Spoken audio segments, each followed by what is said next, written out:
futbollist, Me sa po udhëtime, kiku. po. Edhe në njëjtë si Mirlindi nuk është që ku pas shumë kohë me këqyr gjitha ndeshjet. Ndeshjen e vetme që kam përcjell nga fillimi deri në fund ka qenë Angli-Kroaci.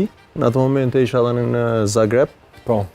Edhe më ka pëlqyer njëjtë si Mirlindi, më ka pëlqyer kombëtare angleze, po unë mendoj që Portugalia më ka edhe për shkak të rezultatit keq.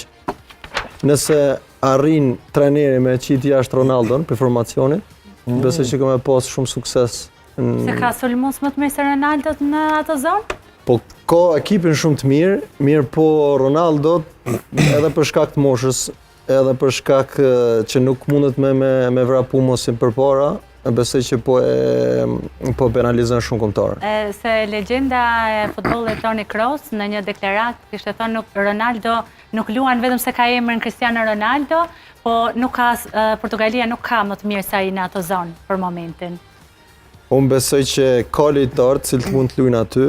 Unë vetë personalisht jam fan prej fëmijërisë kam qenë Cristiano Ronaldo, kështu që normal që më pëlqen kur ai është në fushë. Okej, sipas te Greza ti po thu që problemi i Portugalisë, i mos suksesit të Portugalisë është pikërisht Cristiano Ronaldo. Çka i mungon Ronaldos tash? I mungon për mua me intensiteti i vrapimit.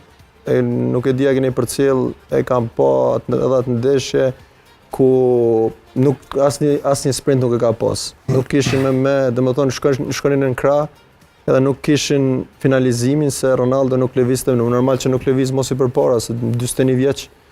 Mirë po besoj që ata, se poshtë që një deklaratë trajneri që kishte thonë që mbas botrorit do të largohet, besoj që do bëjnë 2 ndeshje të radhës, do bëj diçka edhe pa Ronaldon. Ta shohim. Mendon në intensitet, parametrat janë shumë efikase.